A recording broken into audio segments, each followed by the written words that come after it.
He stood at the edge of a dusty gas station for 12 hours, silent, weathered, ignored. People drove past him, laughed at him, dismissed him as just another old man.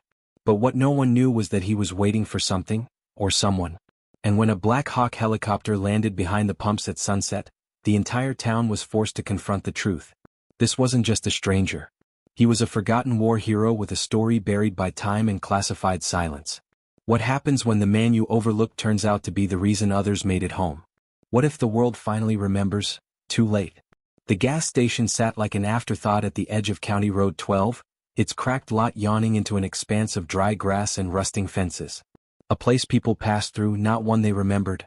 The paint on the awning had long since peeled away, revealing flaking layers of blue and white beneath, and the fluorescent lights above the pumps flickered like tired eyes struggling to stay open. A red and white sign, half lit, half forgotten, still read Thompson's Gas and Quick Mart, though no one had called it that in years. The morning sun filtered through low clouds, casting a pale, washed-out hue across the empty pumps. Dust swirled in lazy spirals around the lot, kicked up by the occasional breeze that did nothing to ease the dryness in the air. A single crow perched on the edge of the cracked roof, cocking its head in silence as if watching. Beneath the awning, leaning gently against one of the concrete columns, stood a man. He looked older than the building itself. 80, maybe more, with skin marked by deep creases and sun-worn patches. His frame was thin, almost fragile, wrapped in a faded brown coat too large for his shoulders. The sleeves fell past his wrists. A wool cap sagged low over his ears, and a cane, gnarled and dark with age, supported him as he shifted his weight every so often. He didn't move much. Didn't speak. Just stood there. Watching. Each time a car pulled in, his eyes lifted, bright, searching, but always cautiously, as if hoping for something but preparing for disappointment. A maroon SUV stopped for gas. Its driver, a middle-aged woman in sunglasses, never looked his way. She filled her tank, swiped her card, climbed back in, and drove off with the music still playing inside. Another vehicle followed. Then another. The man remained still. They didn't notice him, or if they did, they didn't show it. Behind the dusty glass doors of the mini-mart, a boy barely in his 20s sat behind the counter. He wore earbuds and scrolled absently through his phone, his elbows resting on the counter next to an open bag of chips. The security camera above the door blinked, its red light steady. The boy didn't glance outside. At one point, a silver pickup pulled up to pump 3. A man in work boots and coveralls stepped out, gave the old man a quick look, then turned back to the pump, shoulders tight. After filling up, he walked inside, muttered something to the cashier, then emerged with a coffee and a half-smile that never made it to his eyes. The old man didn't say anything. Just nodded slightly as if grateful even for the glance. The hours passed slowly. The sun rose higher, then began its slow tilt west. The old man shifted his weight again, placing his back against the column. His breathing was shallow, measured. He looked down once, adjusting the cuff of his pants. His hands trembled, not from cold, though it was chilly, but from something deeper. Tom. Or maybe waiting. The passing trucks didn't slow down. No one came out to ask if he needed help. One car pulled up and a teenage girl rolled down her window to ask for directions. But her father, behind the wheel, scowled at the man before she could speak. The window slid up again. They pulled away. Still the man remained. His presence subtle, like part of the landscape, something permanent yet invisible. He reached into his coat pocket once and pulled out a wrinkled slip of paper. He looked at it for a moment, folded it carefully and returned it. Then his gaze lifted again to the road, toward the open sky. No one at the gas station knew his name. No one asked. And no one wondered why for nearly 6 hours he had waited. Quiet. Alone. Watching the horizon. The layers told their own story. Up close, the old man's clothing looked less like a chosen outfit and more like a timeline. A faded olive jacket, too warm for early fall, covered a denim shirt with a missing button. Beneath that, a gray thermal undershirt peeked from the collar, its fabric stretched and thinned with age. His pants were thick wool, cuffed twice to avoid dragging on the cracked asphalt.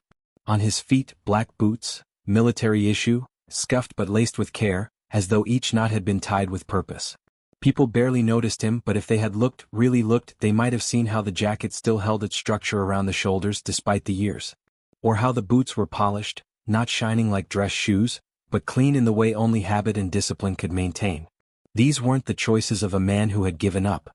They were the careful remnants of someone who still held on to identity, even as time tried to erase it. His face bore that same stubborn resilience. Lines carved deep at the corners of his eyes, not just from age but from years of sun and strain. His jaw, mostly hidden beneath a white and gray beard, was firm. His lips pressed into a thin, unreadable line most of the time, but his eyes, sharp and dark, were alert. Every so often his gaze drifted down to the pavement in front of him, then back to the sky. Not aimlessly but with intent, like he was tracking something only he could see. From across the lot, a car idled with its windows down. Inside, two teenage boys passed a bag of chips between them, laughing at something on a phone screen.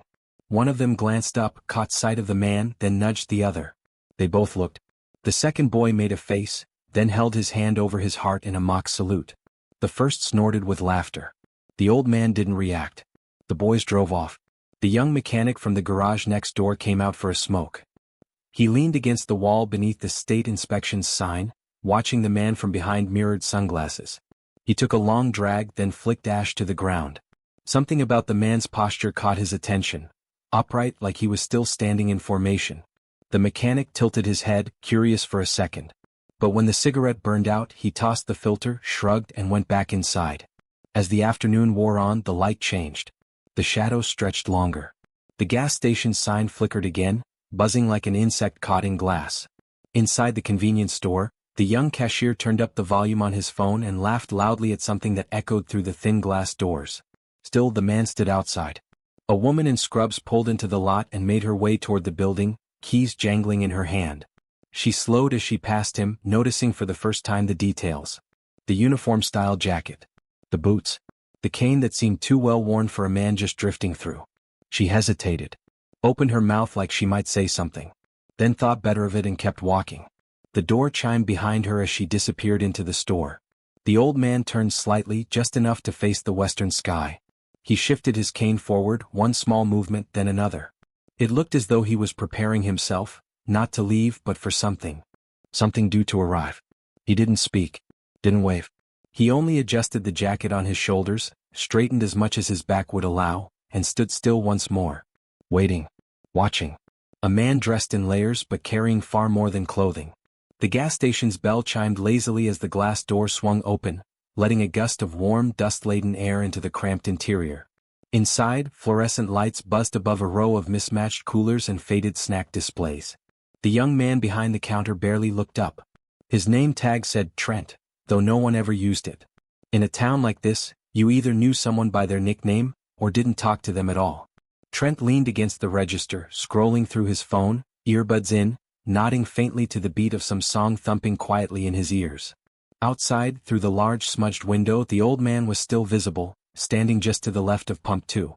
Trent had seen him there before, twice in the past week, always around the same time, always dressed the same, always alone. He thought about mentioning it to someone. Maybe calling the sheriff's office to do a wellness check. But then again, what would he even say? That some old guy in army boots was just standing around? Instead, he sighed and looked up as the door chimed again. A man in his 40s walked in, heavy-set and red-faced from the sun. A construction worker, based on the steel-toe boots and yellow vest. He grabbed a Gatorade, a microwave burrito, and walked up to the counter. "Still out there?" the man asked, jerking his chin toward the window. Trent nodded. "Third day this week." "What's he want?" "No clue," Trent replied, scanning the items. "Hasn't asked for anything. Doesn't talk." The man frowned, pulled out a crumpled $5 bill and dropped it on the counter. "Weird old vet, maybe. They get like that sometimes." Trent didn't respond.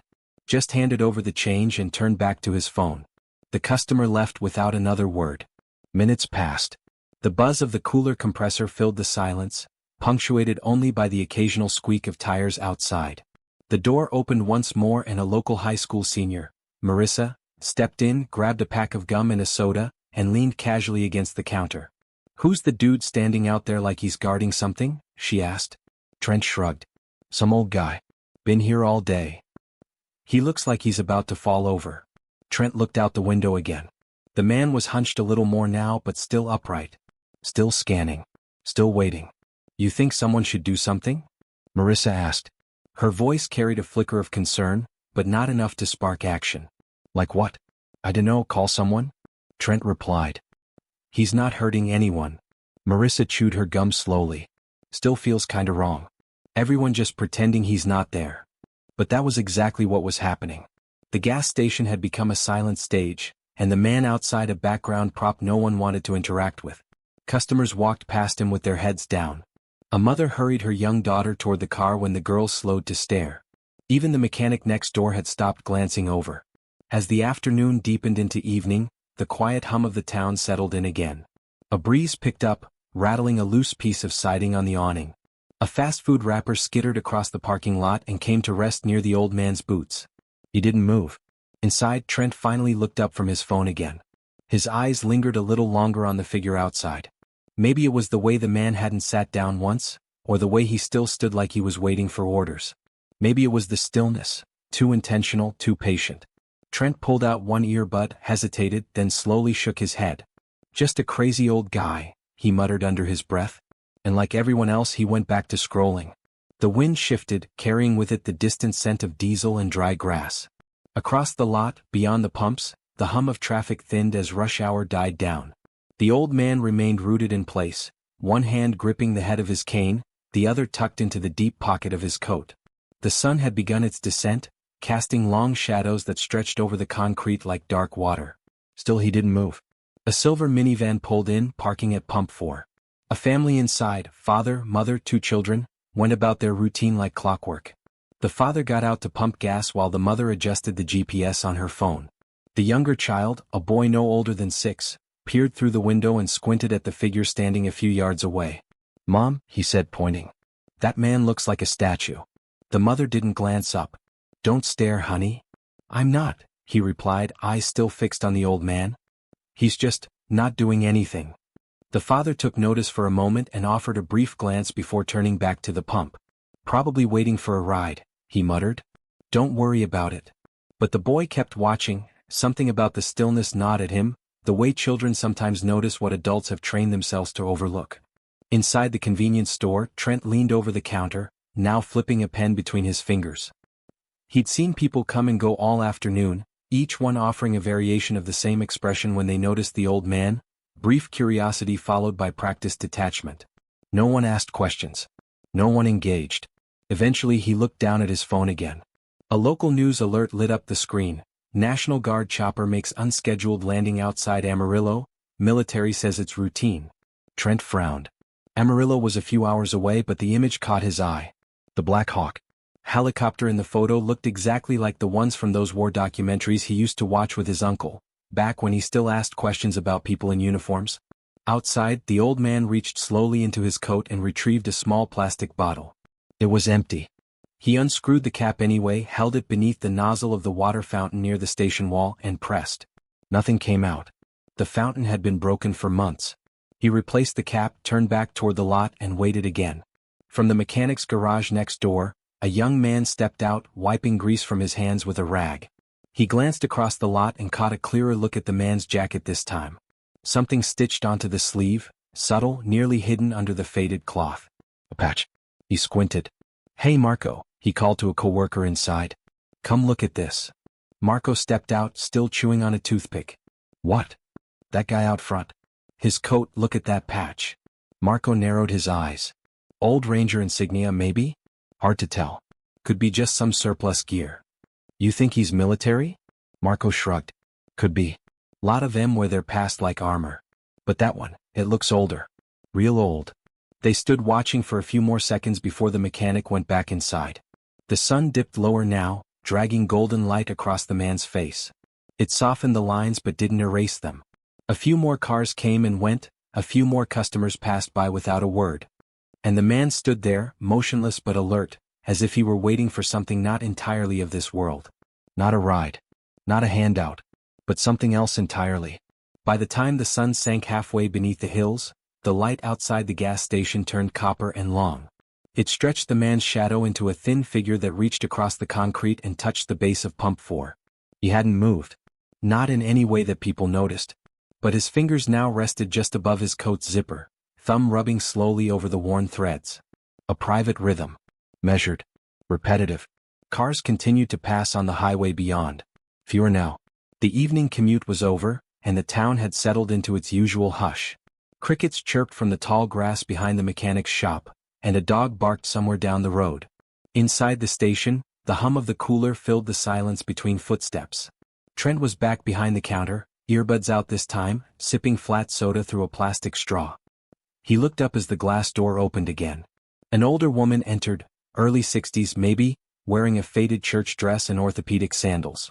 Her gray hair was pulled back in a low twist, and a cross pendant hung around her neck. She moved with the slow precision of someone used to aching joints. She walked past the counter without a glance and made her way to the beverage aisle. When she came to pay, her eyes flicked toward the window behind Trent. "That man still out there?" she asked, placing a small bottle of iced tea on the counter. "Yeah," Trent said. "Since morning." "He all right?" "Don't know." The woman hesitated, fishing change from a coin purse. "Someone ought to check on him."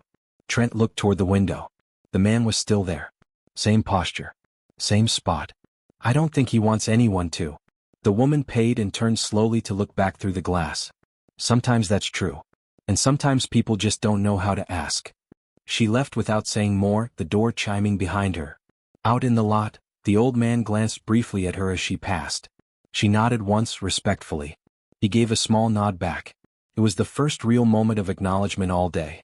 A minute later, the gas station door opened again.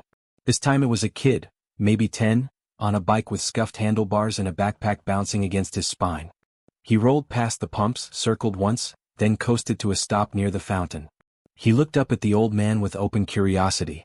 "Are you waiting for somebody?" the boy asked. The man didn't answer at first. He just studied the boy's face. Then slowly his voice came, quiet and weathered. "Yes," he said. "Who?" There was a pause. A long one. Then the man answered, "Someone who remembers." The boy blinked. "Like your family?" "No." The kid frowned. "You look like you fought in a war or something." The old man didn't smile, but something in his face softened. "I did." "Which one?" He didn't answer that. The boy waited for another beat, then shrugged. "Well, I hope they come soon. It's almost dark." The man nodded. "I know." The boy pedaled off a second later, the sound of his wheels fading as he disappeared down the side street. Inside the station, Trent had watched the whole exchange through the window. He couldn't hear the words, but he saw the stillness of it, the way the man had looked down at the kid, then back up toward the sky. Trent reached under the counter and pulled out a spare bottle of water. He hesitated, holding it in his hand. He thought about walking outside. Then he set it down beside the register and looked away. Outside, the sky turned the color of steel. And the man, who still hadn't sat down, closed his eyes for just a second, as if listening for a sound no one else could hear. The evening grew heavier, folding over the station in layers. Crickets had taken over the soundscape, joined by the occasional low hum of a truck on the highway and the buzzing fluorescent lights that flickered above Pump 2. The world had slowed. Most of the town had gone home. But the old man remained. His shadow, once stretched across the lot, now lay tucked beneath him. Darkness had reached the corners of the building, and the streetlights hadn't come on yet. The sky above was bruised with deep purples and faint streaks of dying orange. It was the kind of twilight that made everything feel suspended, like time itself was waiting for something.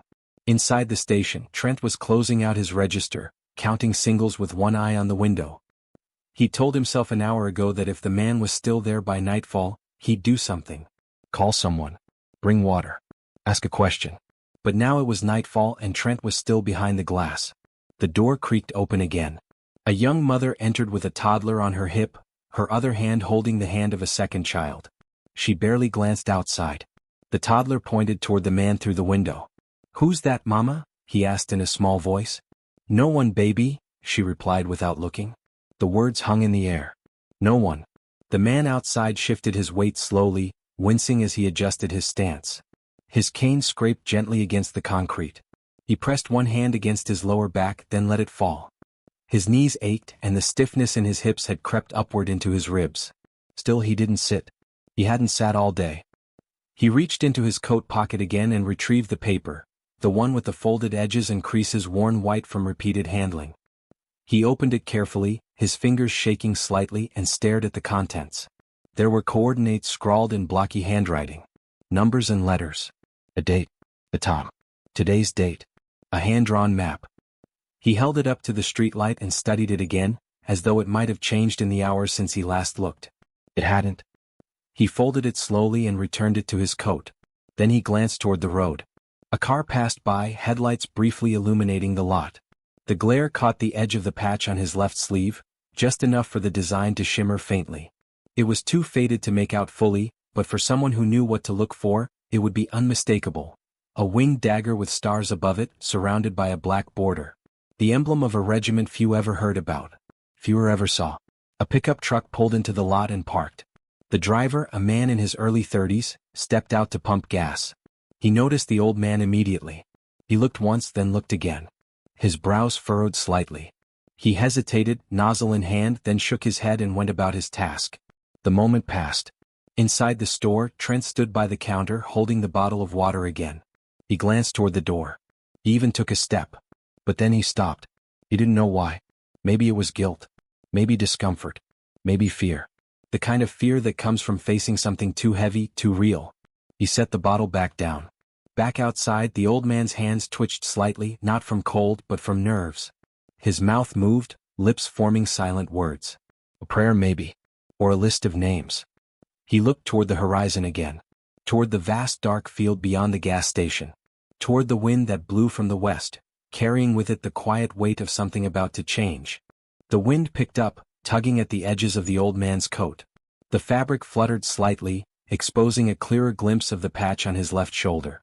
It was still worn, still dulled by time, but in that moment beneath the flickering lights, its outline became visible enough to catch the eye of someone who knew how to see it.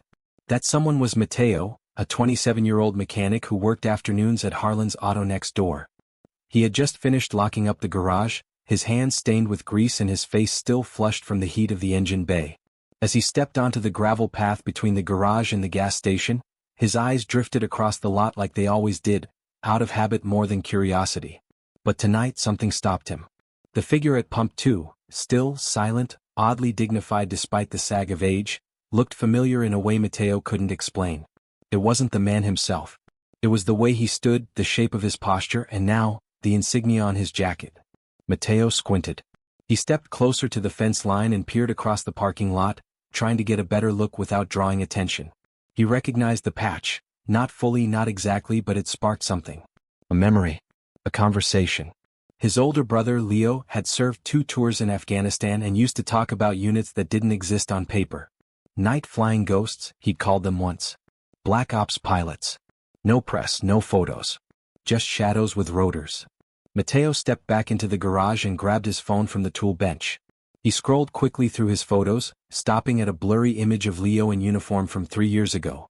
On his shoulder, faint but clear, was a similar patch. Not identical but close enough. Matteo's breath caught in his throat. Outside, the old man hadn't moved. But the wind had shifted again, tugging at the hem of his coat and giving the world brief, reluctant glimpses of the man he used to be. Matteo stepped out once more and leaned against the hood of a parked sedan. He crossed his arms, watching. Inside the convenience store, Trent hadn't noticed. His head was down, attention fixed on his phone again. The bottle of water remained untouched by the register, already sweating from the condensation. The quiet hum of the overhead lights mixed with the slow tick of the wall clock. Almost 8:30. Another car pulled into the station. An older Buick with rust along the sides and a mismatched hubcap. An older man in a sheriff's deputy uniform stepped out. Not the sheriff, but one of the part-timers who mostly handed out parking tickets and checked on abandoned trailers. He stretched his back, glanced at the lone figure under the awning, and then walked inside to grab a soda. He said nothing. Not to Trent. Not to the man outside.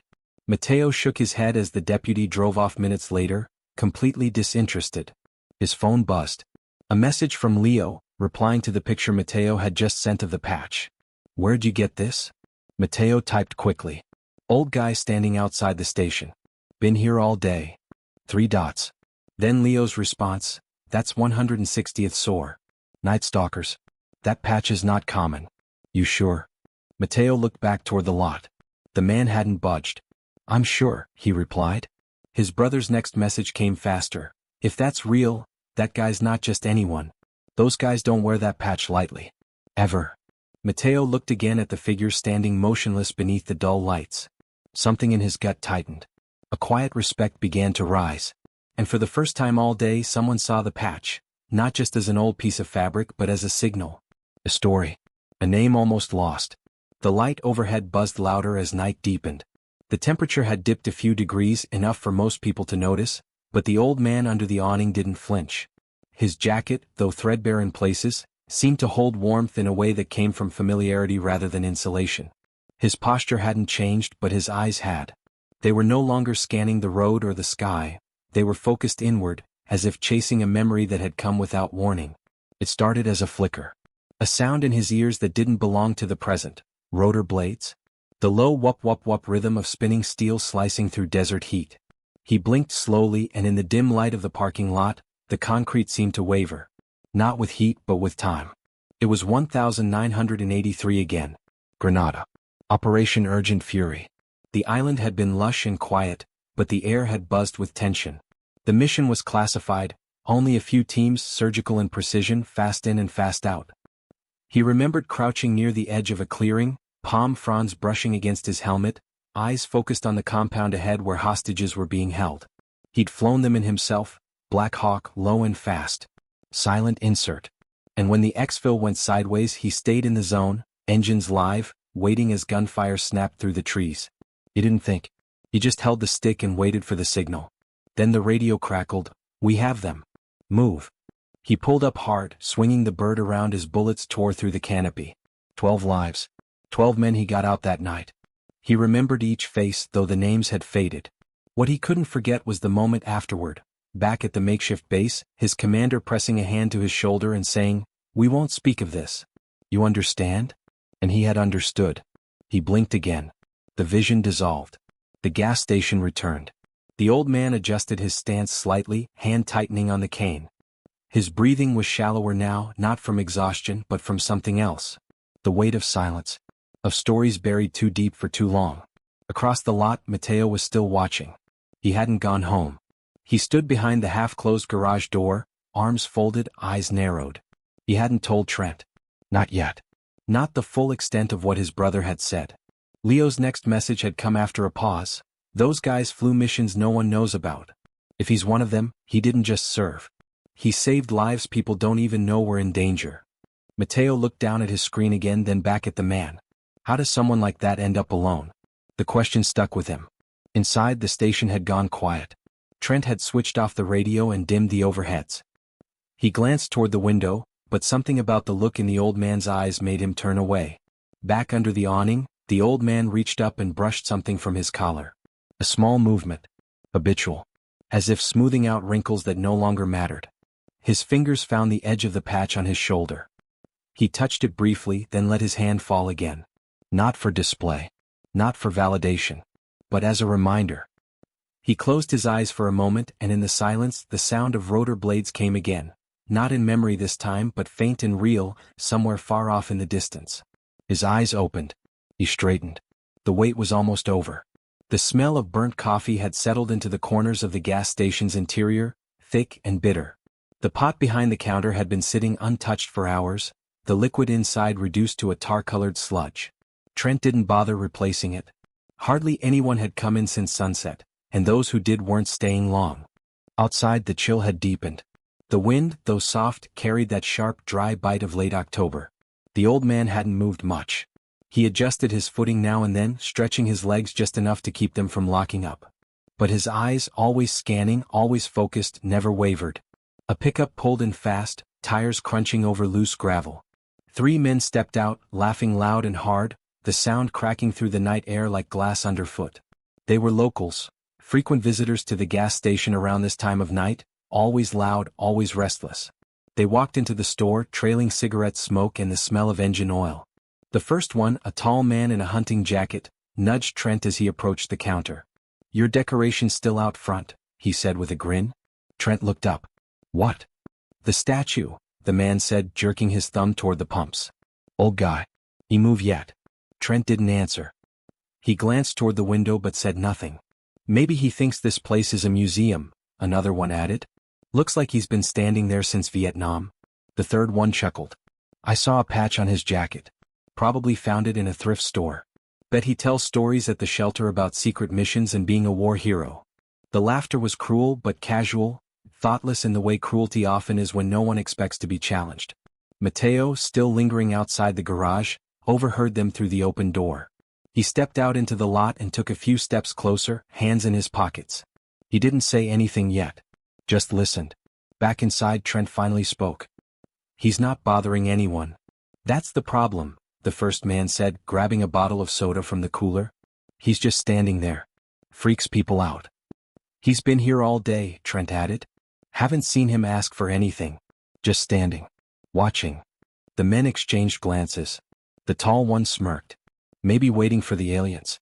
Or a ride back to 1967.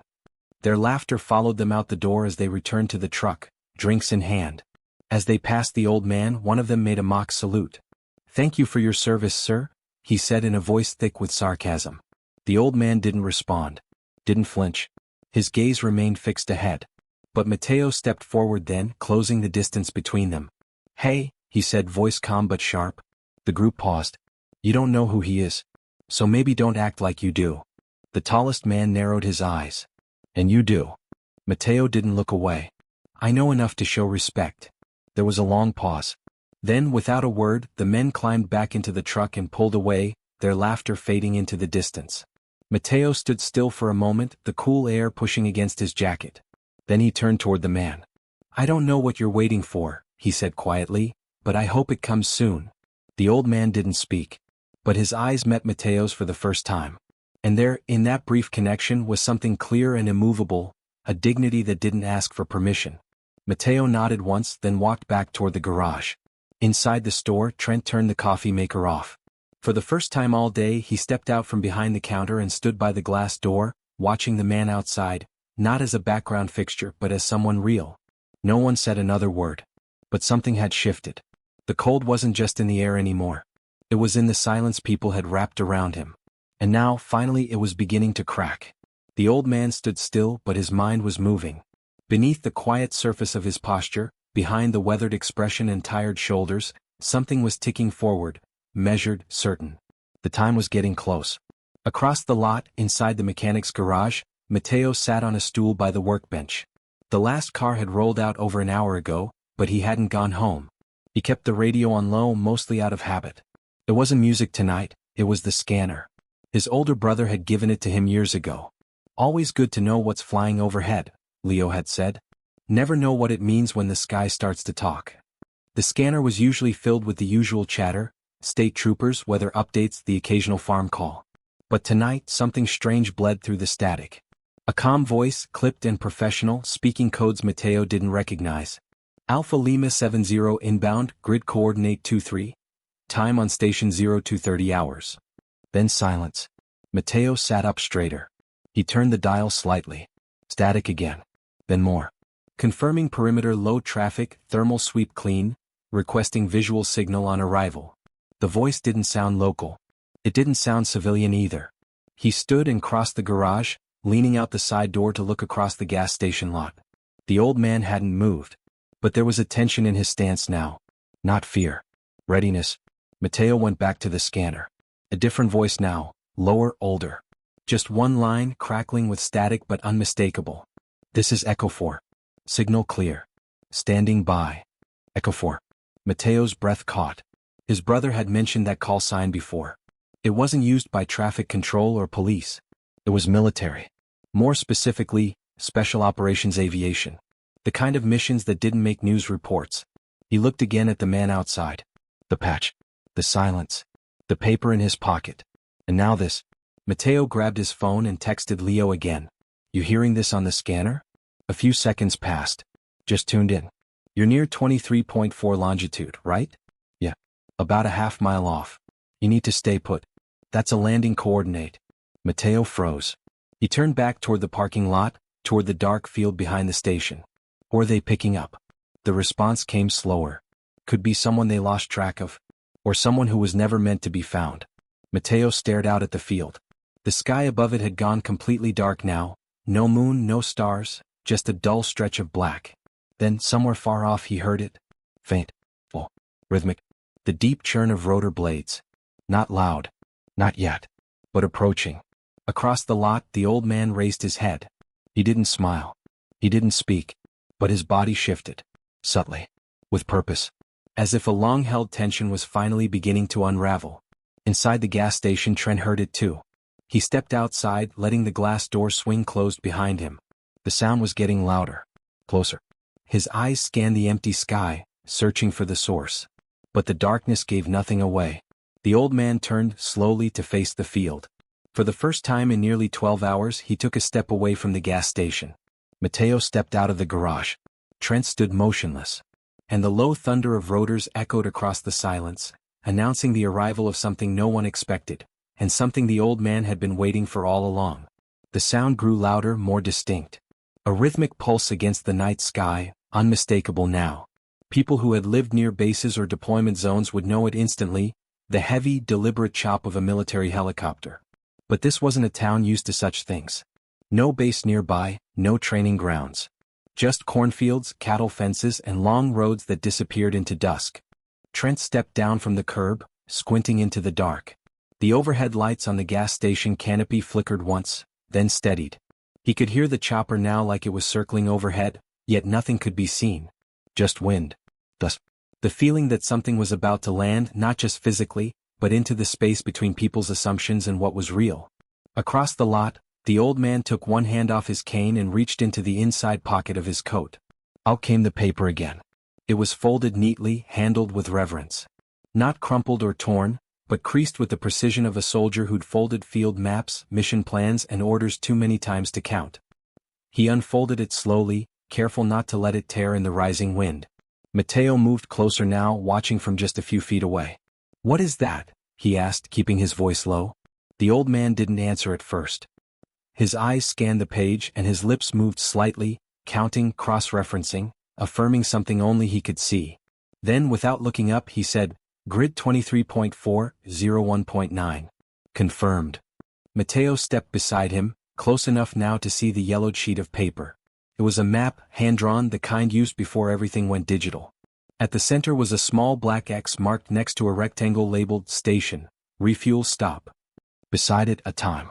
2,230 hours. Today's date. A signature at the bottom, Lieutenant Colonel J. Brooks. Echo 4. Mateo looked at the man's face. "That's you?" The old man didn't answer. He folded the paper once more and tucked it back into his coat. From the field beyond the station, a strong downdraft of wind swept across the lot, sending wrappers and leaves skittering across the concrete. The trees in the distance swayed violently. The sound was unmistakable now. The Black Hawk was descending.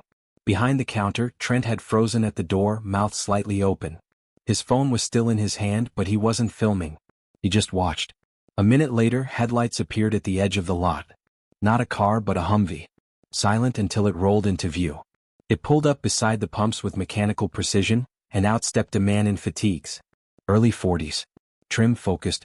His boots hit the pavement like punctuation. Mateo's eyes darted to the newcomer. The soldier looked around once before spotting the old man. He crossed the lot with quick, measured steps. "Sir," he said, stopping in front of him. "We received your signal. You held the position?" The old man nodded once. The officer reached into his jacket and pulled out a sealed envelope. "This is for you. Records have been updated. You'll be briefed at the rendezvous." Mateo's heart thudded in his chest. "What is this?" The officer turned to him. "It's something long overdue." Then he looked back at the man. "Echo 4, sir. You're cleared for transport. Aircraft on station." The old man straightened, not fully, but enough to make Mateo realize just how much he'd been standing against for the past 12 hours. As the roar of rotors filled the sky and searchlights from the descending chopper illuminated the lot in stark white beams, the old man looked down at the map in his pocket. He didn't pull it out again. He didn't need to. It had led him here. And it had done its job. The moment the Black Hawk's silhouette emerged through the night sky, the town's silence fractured. The aircraft descended slowly, deliberately, as if each foot of drop carried with it the weight of decades. The thump of its rotors reverberated through the parking lot, shaking the loose siding on the gas station's awning and sending a shiver through every window pane in a 3-block radius. People stepped out of their homes. Porch lights flicked on across the 2-lane road. Children peered through blinds. Dogs barked, confused and restless. In a town where nothing ever happened, something impossible was happening now. The field behind the gas station lit up with a sudden bloom of artificial light. 2 forward-facing spotlights from the helicopter swept across the overgrown grass before settling on a flat patch just past the fence. Dust and grass shot into the air as the bird hovered in place, then lowered itself onto the earth with the grace of a machine used to chaos. Trent stood motionless in front of the gas station's door, his hand still resting on the frame. His mouth opened slightly as if to speak, but no sound came. Mateo had stepped back instinctively, shielding his face from the dust stirred by the rotors, but his eyes stayed locked on the old man. The old man didn't flinch. Not from the wind. Not from the sound. Not from the surreal arrival of the aircraft. Instead, he stood straighter, like his spine remembered what it meant to carry rank. His hand moved slowly to adjust the front of his coat. Not for warmth, but for presentation. The officer, still standing beside him, reached into his vest and pulled out a sleek black headset. He held it toward the old man. "Comms are linked," he said. "They're waiting on you." The old man didn't take it. Instead, he nodded toward the field where the helicopter waited. "I'll walk," he said.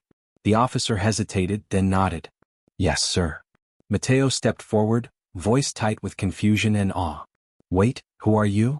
The old man turned to him slowly. For a long second, he simply looked at Mateo as if weighing how much to reveal. Then he said, "My name is Colonel James Brooks. Echo 4. Retired." Mateo took a half step back. "You're real. You're actually Echo 4. Brooks gave a tired smile. "Was." For a long time, no one wanted to remember that. Mateo swallowed hard. "But now they do." Brooks nodded. "Now they have to." The officer began walking toward the edge of the lot, leading the way. Brooks followed at a deliberate pace, each step steady but purposeful. The wind from the chopper tugged at his coat, pulled at his collar. He didn't raise a hand to stop it. Trent watched him cross the lot, something heavy settling in his chest. For hours he'd stood behind a counter thinking the man outside was a ghost, a relic, or worse, no one. Now, under the howl of blades and the wash of bright white light, he realized he'd been looking at history. At sacrifice. At a man who had waited in silence while others decided whether or not to remember him. Colonel Brooks reached the edge of the field. Two soldiers stepped forward from the open bay of the helicopter, offering assistance, but he waved them off. "I can still board my own damn bird," he muttered. They stepped aside. Brooks turned once more to look back at the gas station. The flickering sign, the cracked pavement, the world that had ignored him all day. Then he stepped into the light and disappeared into the steel. The moment Colonel Brooks crossed into the field, the gas station's quiet purgatory snapped into chaos. The helicopter's downwash ripped across the lot in waves, tearing loose anything not anchored down. A plastic trash bin skidded across the pavement, slamming into the curb. Paper cups, napkins, receipts, every forgotten thing on the ground shot into the air like a swarm of startled birds. Inside the station, Trent staggered back as the glass door flung open against the wind. The gust hit him full in the chest, pulling at his shirt and hair.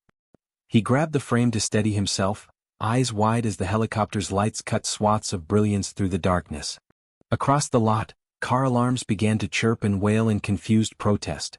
One of the neon beer signs in the convenience store window flickered and went dark. People from the nearby houses were gathering now, on porches at fence lines, blinking into the artificial sunrise that had overtaken the sky. Mateo, still standing just off the edge of the garage, shielded his eyes with one arm. He had seen helicopters before, news footage, military parades, but never like this. Not this close. Not this real. The power of it vibrated in his ribs, a deep, physical hum that shook the ground beneath him. The Black Hawk hadn't landed like a visitor. It had descended like a retrieval. Fast. Trained. Intentional. The two soldiers who had waited near the open side bay now moved with choreographed precision. One gestured toward Brooks, who walked slower now, not from hesitation but out of habit. Each step was careful. Not weak, deliberate. The way a man moves when every movement once had meaning. A sharp screech split through the wind, the sound of tires sliding against asphalt. A rusted sedan had pulled into the lot too fast and fishtailed into one of the parking lines. The doors flung open and two men jumped out. Chad and his brother, locals who worked on a nearby farm. They had heard the chopper and assumed something was wrong. Chad's expression was already coiled with indignation. "What the hell is going on?" he shouted over the wind, his voice swallowed by the blades above. "Is this some kind of raid?" He spotted Brooks, saw the soldiers and turned toward Mateo. "You called the military? What is this?" Mateo didn't answer. He just watched Brooks reach the edge of the aircraft ramp, one hand resting briefly on the cold steel before climbing aboard. The soldier who had offered him the headset now turned toward the lot, scanning it briefly before tapping his comms. The rear floodlights dimmed slightly as the door began to close. Chad kept shouting something about overreaction and government stunts, but it was clear no one was listening to him. The crowd near the edge of the road had grown. Phones were raised now. Faces were lit by screens as people filmed what they didn't understand.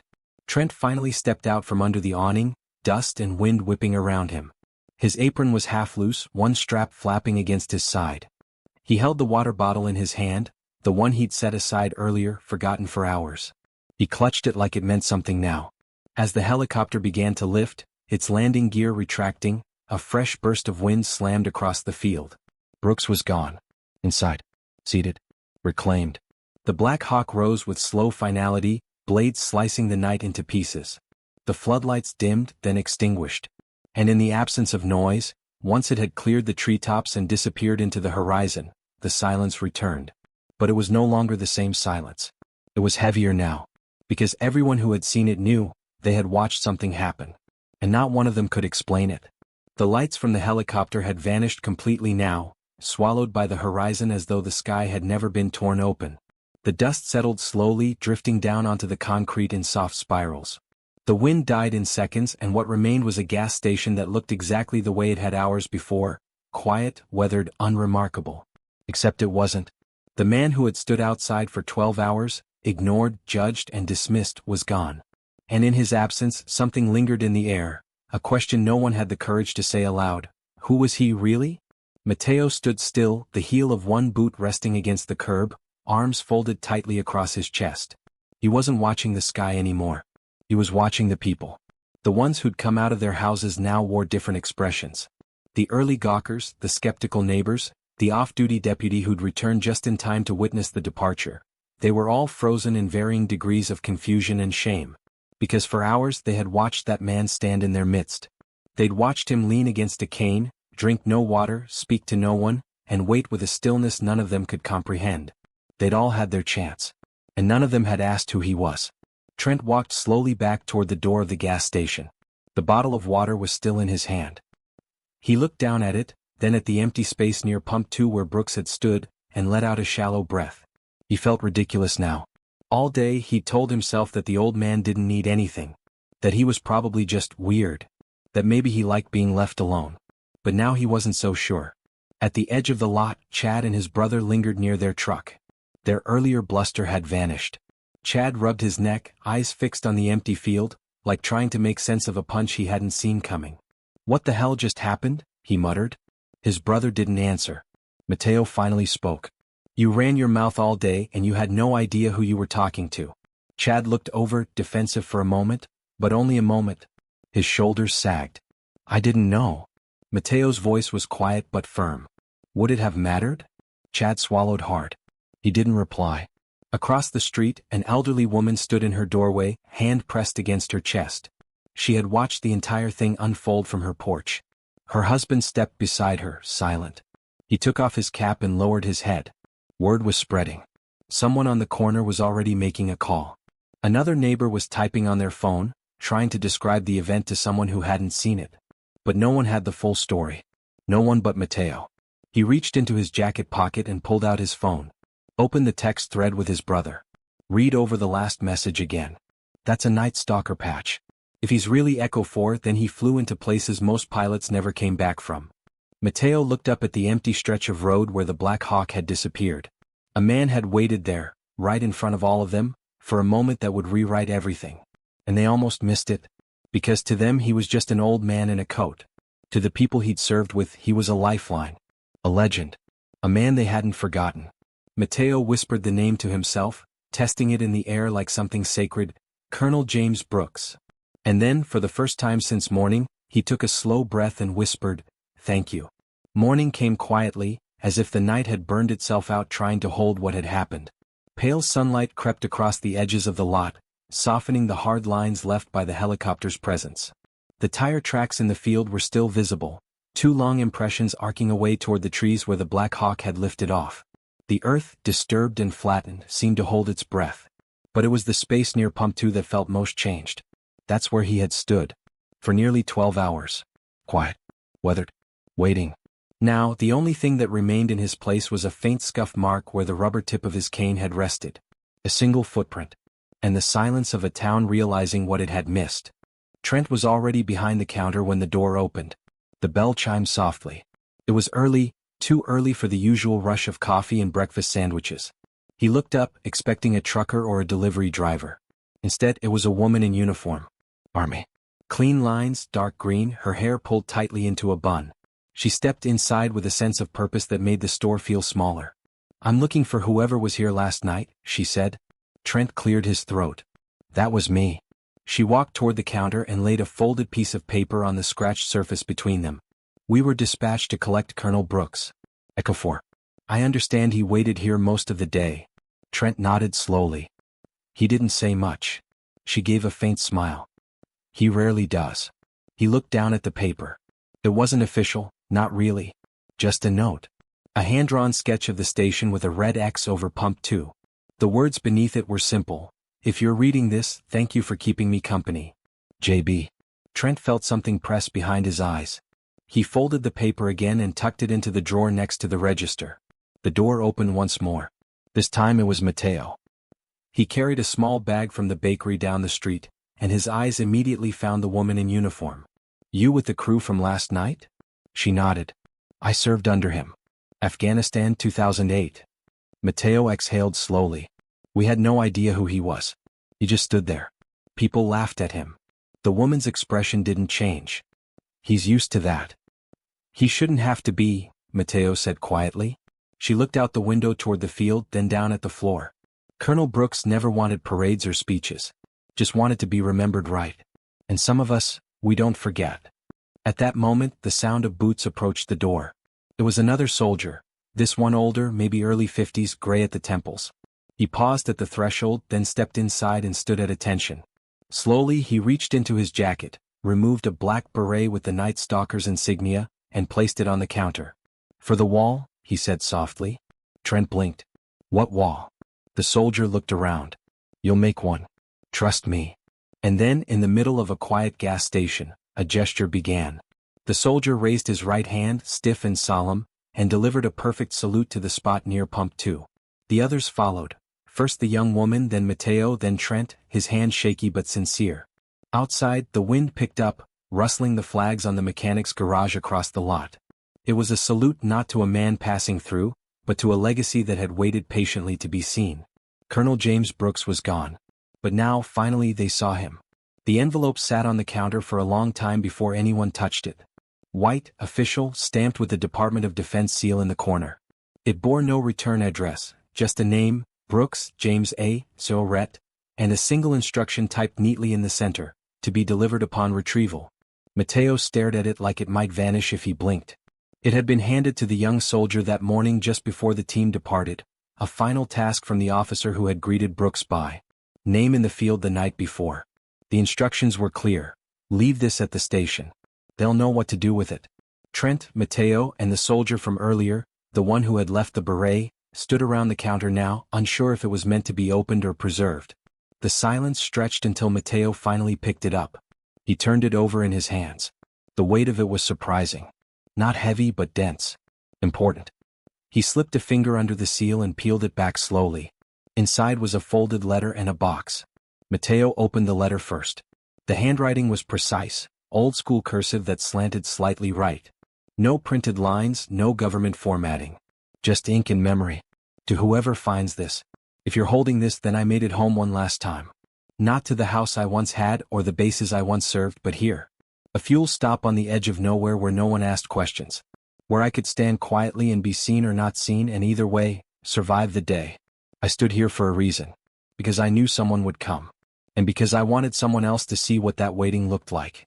Not the medals, not the salutes, not the parades. Just the hours. The silence. The choice to show up anyway. If you watched and if you remember, I thank you. For everything else, I've said all I need to say.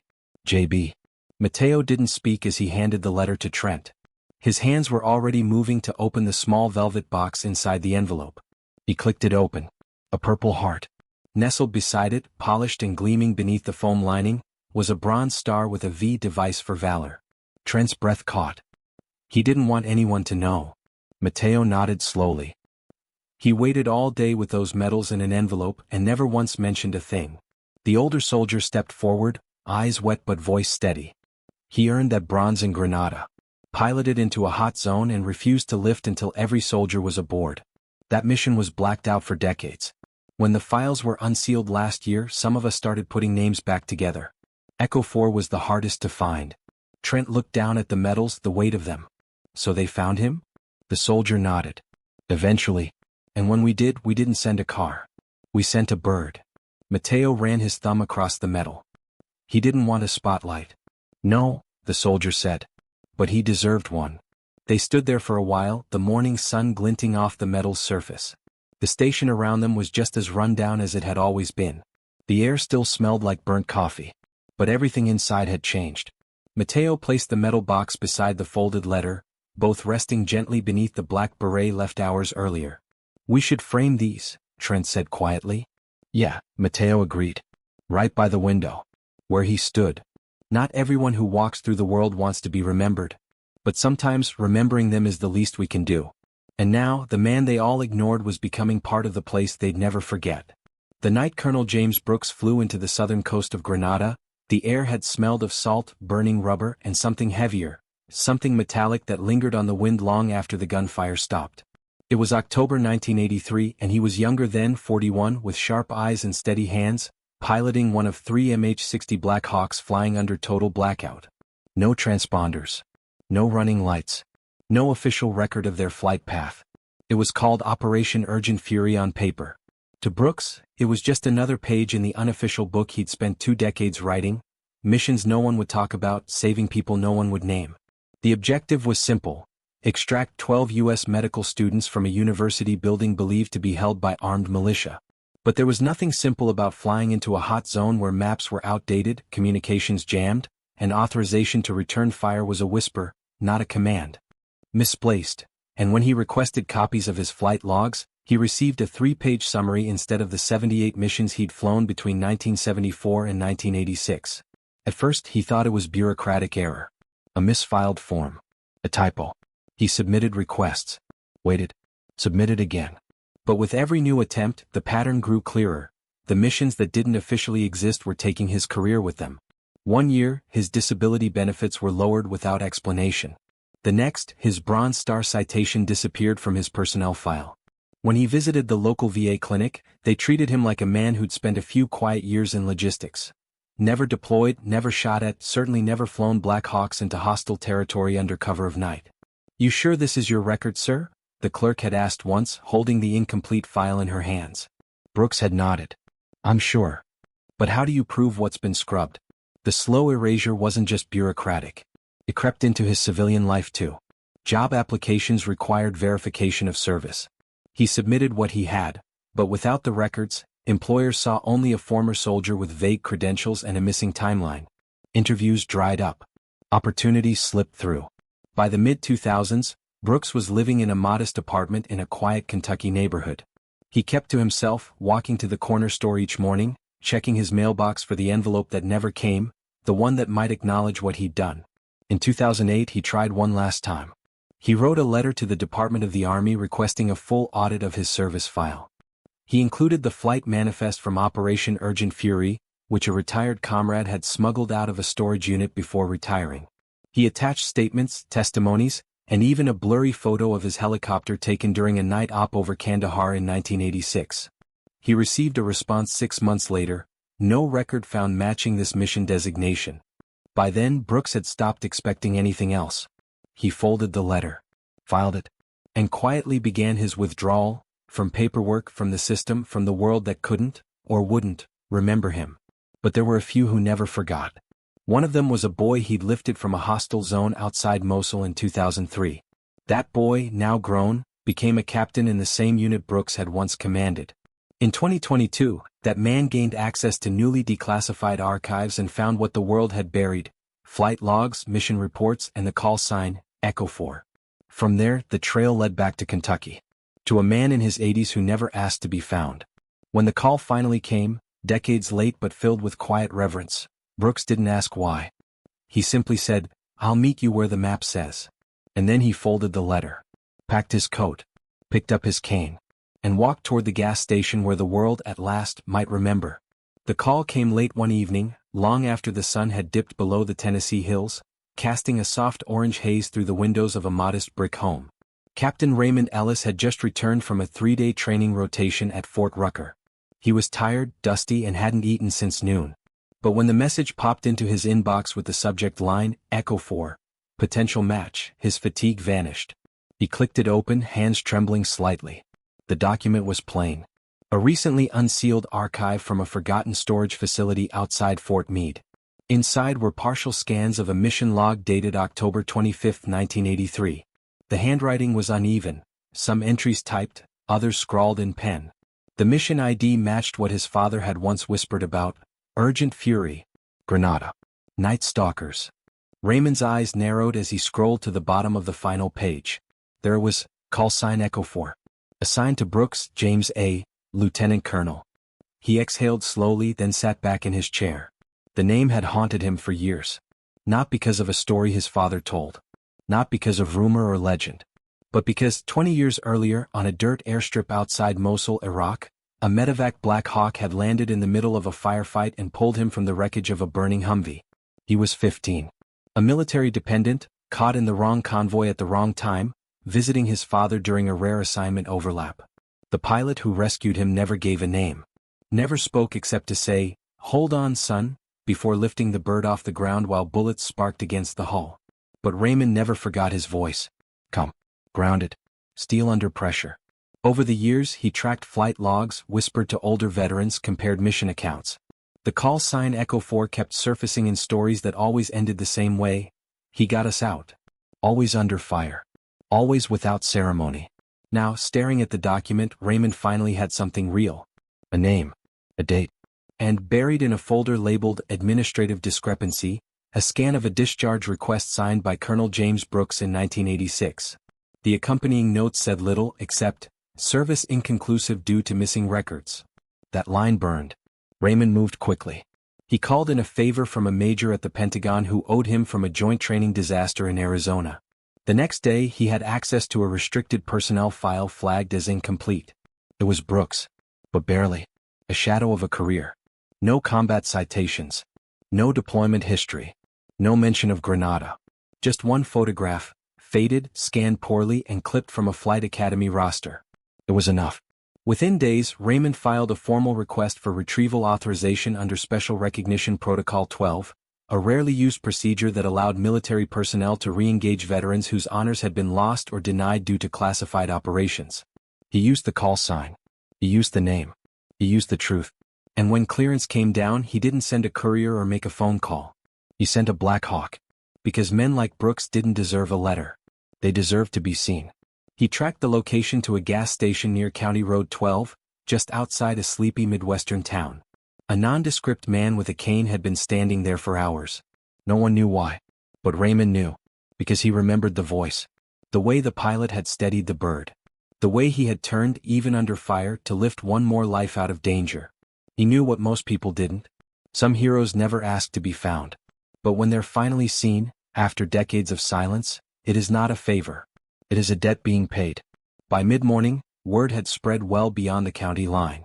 It started with a photo, grainy and slightly tilted, taken by a high school junior who lived across the road. He'd snapped it through his bedroom window, a massive Black Hawk helicopter parked in the empty field behind the gas station, its rotors still settling. The image made its way to social media before the sun had fully risen. The caption was simple: "A helicopter landed behind the station last night. Some old guy just got on and left."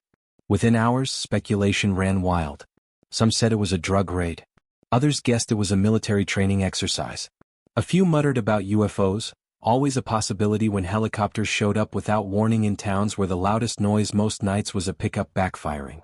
But at the gas station the story was shifting. A makeshift crowd had gathered, truckers, construction workers, moms with toddlers balanced on hips. Some just wanted to see the tire marks. Others had heard whispers. A few recognized the name. Echo 4, someone said quietly, as if speaking it too loud would break the moment. Mateo stood near the front doors, arms crossed. He'd parked himself beside the convenience store window, just beneath the spot where Brooks had stood for most of the previous day. A shadow still lingered there, not a literal one but something heavier. People walked by and slowed their steps when they reached it. Trent stepped outside, shielding his eyes from the rising sun. He hadn't said much since opening that morning.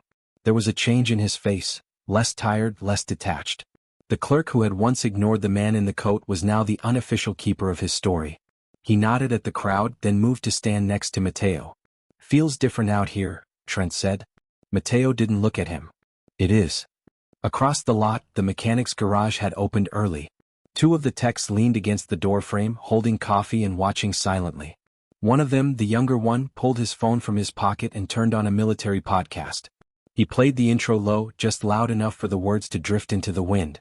Today's episode: the forgotten aviators of black operations.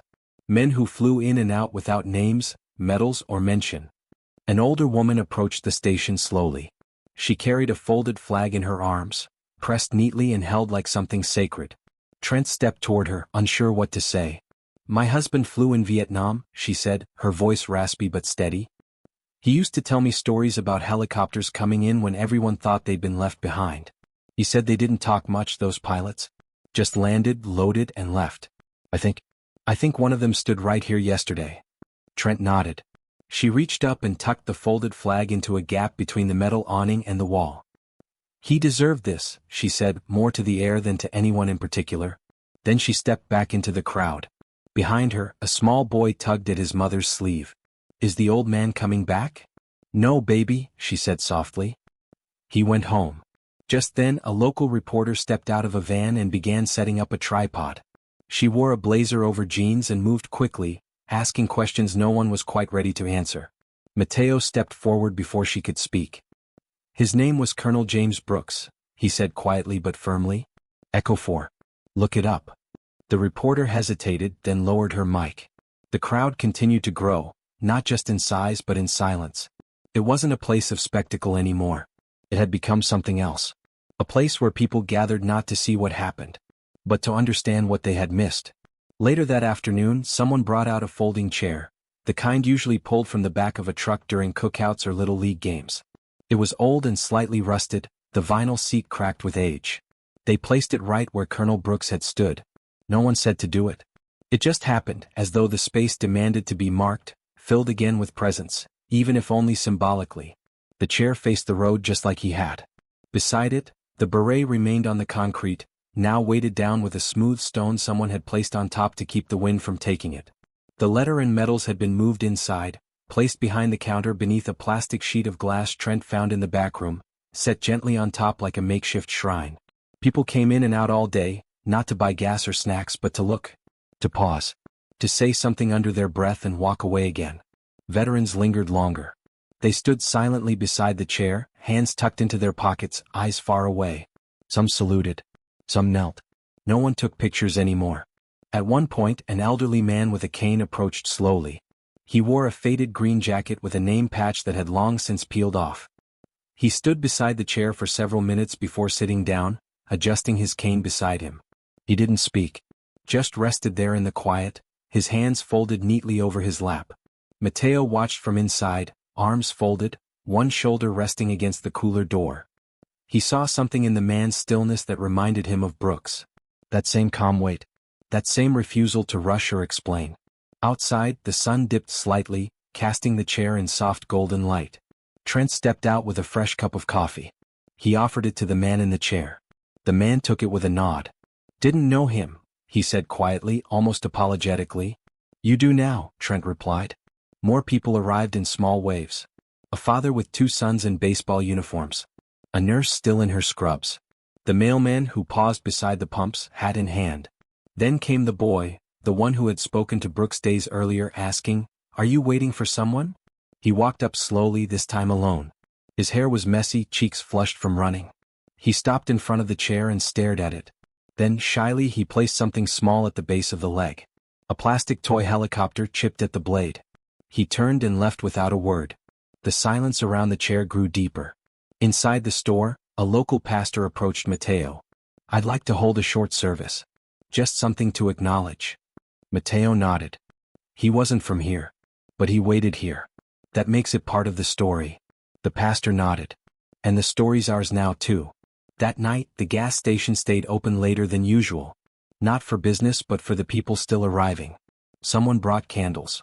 Someone else printed a photo, an old image of Colonel Brooks in uniform, scanned from a newspaper decades ago, taped to the glass with care.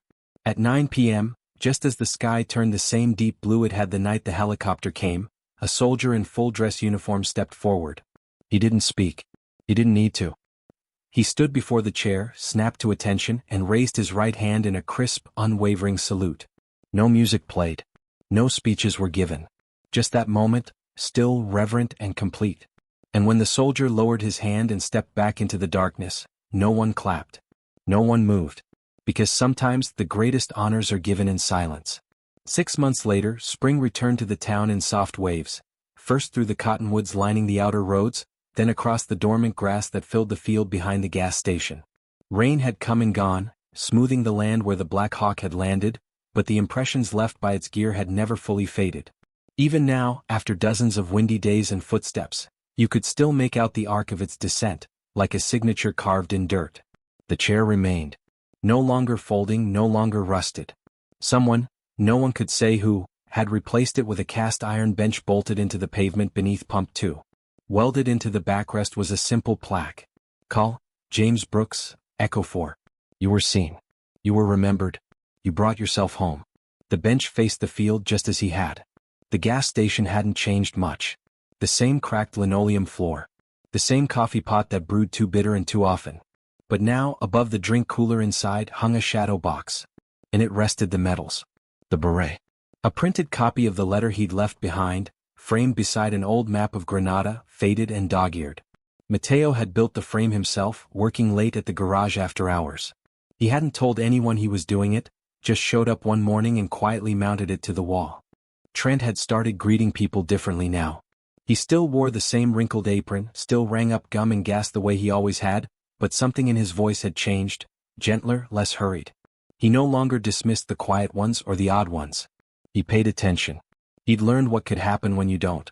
Mateo came by most mornings before work. Not to say anything. Just to sit for a while on the bench and sip coffee. Sometimes he'd run a finger across the plaque. Sometimes he'd nod at it before heading off to the garage. One morning as he sat beneath the awning, a school bus pulled up across the street. A group of kids stepped out, chattering and laughing. Among them was the boy who had once asked the question that started it all. He broke away from the group, walked across the road and stopped at the bench. In his hand he held something wrapped in paper. He placed it gently beneath the plaque. It was the same toy helicopter. Clean. Repainted. Mateo watched him. "He's still gone, right?" the boy asked, not looking up. Mateo nodded. "Yeah. But not forgotten." The boy nodded too, then turned and ran to catch up with the others. Later that afternoon, a van from a regional veterans group pulled into the lot. A handful of older men stepped out, some in uniform jackets, some in civilian clothes, but all moving with that familiar, quiet strength. They didn't come to make a scene. They came to sit. To place coins on the bench. To whisper things the wind could carry. One of them knelt and touched the concrete where the cane had once tapped. By evening a news crew stopped by. Not national, just a local affiliate that had been following the story since the winter. The reporter didn't ask for interviews. She simply filmed the bench, the plaque, the flag that still fluttered from the awning. And in her report that night she said, "In a town where nothing much ever happened, a man waited for the world to remember him. And now every day they do." Colonel Brooks hadn't stayed. He hadn't needed to. Because legacy, when earned in silence and sealed by sacrifice, doesn't require presence. Only recognition. And now, finally, he had that. Not with parades. Not with speeches. But with a bench. A plaque. And a town that would never walk past a quiet man again without wondering who he might be.